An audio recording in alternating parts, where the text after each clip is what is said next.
Sir, आता सध्या खरीप हंगाम तोंडावर आहे हो. आणि उमरेड उपविभागात काय परिस्थिती आहे, कशा प्रकारे पीक नियोजन असणार आहे? उमरेड उपविभागात 3 तालुक्यांचा समावेश होतो. भिवापूर, कुही आणि उमरेड या तीनही तालुका मिळून 1,30,000 हेक्टर खरीप पिकाखालील क्षेत्र असतं. तर यावर्षी सुद्धा 1,29,450 हेक्टरवर पिकाचे नियोजन प्रस्तावित आहे. त्यामध्ये प्रमुख पीक जर म्हटलं आपण तर कापूस, त्यानंतर सोयाबीन, थोड्या प्रमाणावर भात आणि तूर आणि बाकी जुलै आणि ऑगस्टमध्ये भिवापूर आणि कुही या तालुक्यांमध्ये मिरचीचं क्षेत्र असतं.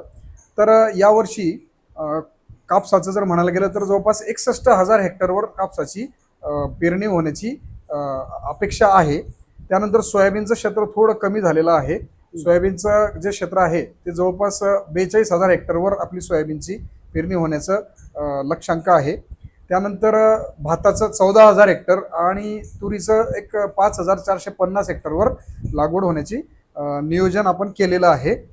तर यावर्षी शेतकरी बंधूंना एकच सल्ला कृषी विभागामार्फत देण्यात येतो आहे की हे वर्ष एक अल्निनोचा एक प्रभाव असलेलं वर्ष आहे आणि यावर्षी सरासरीच्या तुलनेत थोडा कमी पाऊस अपेक्षित आहे.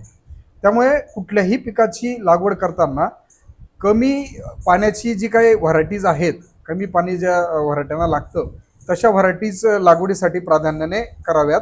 त्यानंतर लागवडीचं जे काय आपण जमीन तयार करतो तर ते कुठे सपाटीवर न टाकता कॉटन असेल तर सरी वरंब्यावर करावं, सोयाबीन असेल तर रुंद सरी वरंबा पद्धतीने BBFच्या द्वारे आपण पेरणी करावी.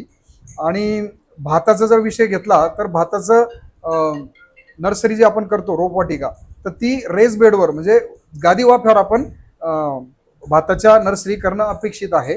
जेणेकरून मध्यंतरी जर जुलै किंवा ऑगस्टमध्ये पाण्याचा जर ताण आला किंवा पाण्याचा जर पावसाचा जर खंड पडला तर या सरींमधलं पाणी जे आहे ते पिकाला उपलब्ध होऊ शकतं आणि आपलं जे पीक आहे ते सुरक्षितरित्या बेडवर राहू शकतं आणि चांगल्या पद्धतीचं उत्पादन आपल्याला कमी पावसातही आपल्याला मिळू शकतं.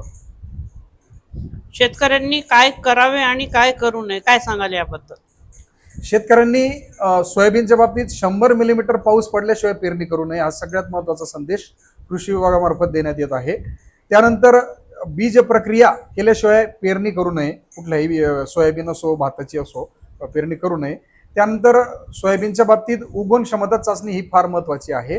आपण गेल्या एप्रिल आणि मे महिन्यात 2 महिन्यात मोहीम स्वरूपात आपण काम केलेलं आहे. त्यामध्ये आपण शेतकऱ्यांना जमीन तयार करणे, बीज प्रक्रियेची प्रात्यक्षिकं करणे, त्यानंतर उगवण क्षमता चाचणी करणे आणि त्याचे फायदे या सगळ्या बाबी समजावून सांगितलेला आहे आणि गावनिहाय आपण हा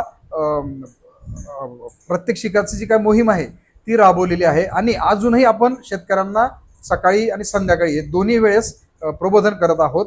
या पद्धतीने थोडं शेतकऱ्यांनी काळजी घ्यावी, पेरणी करण्याची घाई करू नये जेणेकरून दुबार पेरणीचं संकट शेतकऱ्यावर येणार नाही. आपल्या क्षेत्रात बी बियाणे आणि रासायनिक खतांची उपलब्धता कशी आहे, काय सांगाल त्याबाबत? बी बियाणं जर म्हटलं तर सोयाबीनचं आणि कॉटनचं बऱ्यापैकी बियाणं आपल्याला कृषी केंद्रावर उपलब्ध झालेलं आहे. त्यानंतर कृषी विभागामार्फत जे काही प्रकल्प राबवले जातात त्या प्रकल्पाचंही बियाणं आपल्याला तालुका कृषी अधिकारी कार्यालयापर्यंत पोहोच करण्याचं सुविधा सुरू झालेली आहे. त्यानंतर प्रमाणित बियाणे वितरण मध्ये सोयाबीन, तूर या पिकाचं ऑनलाईन जर वैयक्तिक शेतकऱ्यांनी रजिस्ट्रेशन केलं तर त्यांना महाबीज तर्फे अनुदानित दरावर सोयाबीन आणि तुरीच्या जे काही वाण आहेत ते उपलब्ध करून देण्याचं काम सुरू आहे.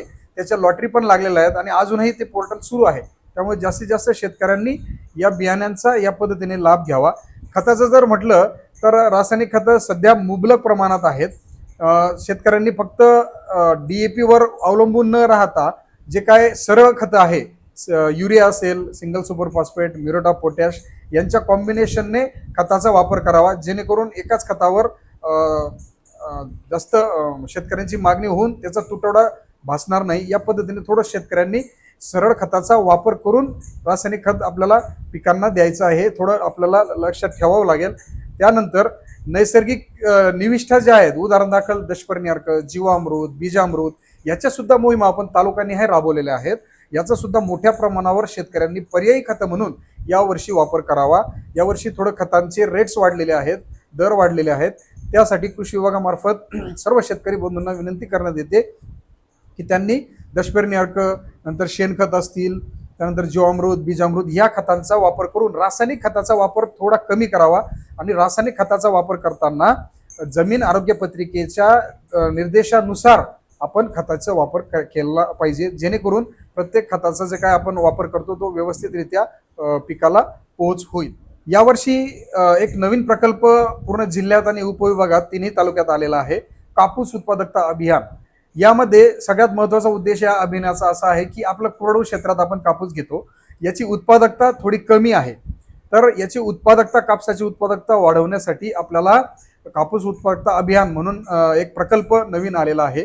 यामध्ये आपल्याला क्लोज प्लांटिंग आणि हाय डेन्सिटी प्लांटिंग म्हणजे अति घन लागवड आणि घन लागवड या दोन पद्धतीचे कापूस लागवड करायची आहे. एकामध्ये 90 बाय 15 सेंटीमीटर आणि दुसऱ्यामध्ये 90 बाय 30 सेंटीमीटर आपल्याला लागवड करायची आहे. आणि ही लागवड करीत असताना सरी वरंब्यावर आपल्याला लागवड करणं अतिशय आवश्यक आहे. त्या दृष्टीने कृषी विभागाच्या मार्फत शेतकऱ्यांमार्फत तयारी झालेली आहे. बऱ्यापैकी शेतकऱ्यांकडे बेड्स तयार आहेत आणि जास्तीत जास्त शेतकऱ्यांना आवाहन करण्यात येतं की याच्यासाठी एका गावात जास्तीत जास्त 2 प्रकल्प आपण देऊ शकतो. एका प्रकल्पात 10 हेक्टर, दुसऱ्या प्रकल्पात 10 हेक्टर. एका शेतकऱ्याला कमीत कमी 1 एकर आणि जास्तीत जास्त 2 हेक्टर पर्यंतचा लाभ याच्यामध्ये आपल्याला घेता येणार आहे. 90 बाय 15 सेंटीमीटरचं जर आपण लागवड करत असाल तर आपल्याला 18,000 रुपये प्रति हेक्टर आणि 90 बाय 30 सेंटीमीटरला 14,000 रुपये प्रति हेक्टर पर्यंतच्या निविष्ठा आपल्याला देण्यात येणार आहेत. यामध्ये क्लोज प्लांटिंगसाठी किंवा हाय डेन्सिटी प्लांटिंगसाठी ज्या काय अंकुर, नंतर CICR, अजित सीड्स यांच्या ज्या काय नामांकित व्हरायटी आहेत, ह्या व्हरायटी आपल्याला पुरवठा केला जाणार आहे, जेणेकरून आपल्याला ह्या कापसाची उंची जी आहे ती 3.5 फुटावर ठेवून जास्तीत जास्त जे काय बोंड आहेत, बोंडांची डेव्हलपमेंट व्यवस्थित करून कापसाचं उत्पादन आपल्याला वाढवता येणार आहे. यात सगळ्यात महत्त्वाचं PGRचा वापर आपल्याला करायचा आहे.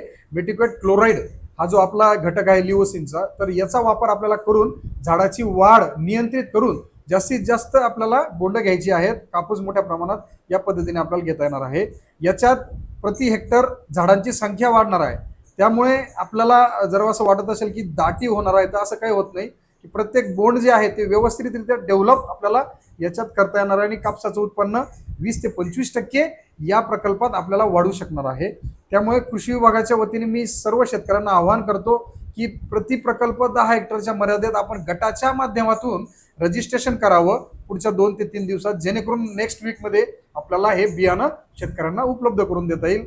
एवढं कृषी विभागामार्फत आवाहन करण्यात येत आहे. धन्यवाद. सर्व शेतकरी बंधूंना एक आवाहन करण्यात येतं कृषी विभागामार्फत की आपण जे बियाणं बाजारातून विकत घेणार आहात याची जी काय मूळ पावती आहे, मूळ देयक आहे ते आपल्याला सांभाळून ठेवायचं आहे. त्यानंतर बियाण्याची पिशवी फोडताना उलट्या दिशेने फोडायची आहे, त्याच्यावरचा टॅग जसाच्या तसा ठेवायचा आहे. त्यानंतर मुठभर बियाणं आपल्याला जतन करून ठेवायचं आहे, जेणेकरून हंगामात जर आपल्याला बियाणे उगवण क्षमतेची जर तक्रार असेल तर उगवण क्षमता तक्रार नोंदविल्यावर तालुका स्तरीय तक्रार निवारण समिती जी असते तर त्यावेळेस ह्या गोष्टी महत्त्वाच्या असतात. त्यामुळे शेतकऱ्यांनी ओरिजिनल बिल, त्याच्यानंतर थोडंसं बियाणं राखून ठेवावं आणि मुबलक पाऊस आल्याशिवाय 100 मिलीमीटर पाऊस आल्याशिवाय पेरणी करू नये, जेणेकरून शेतकऱ्याचं नुकसान होणार नाही आणि शेतकऱ्यावर दुबार पेरणी करण्याची वेळ येणार नाही. धन्यवाद.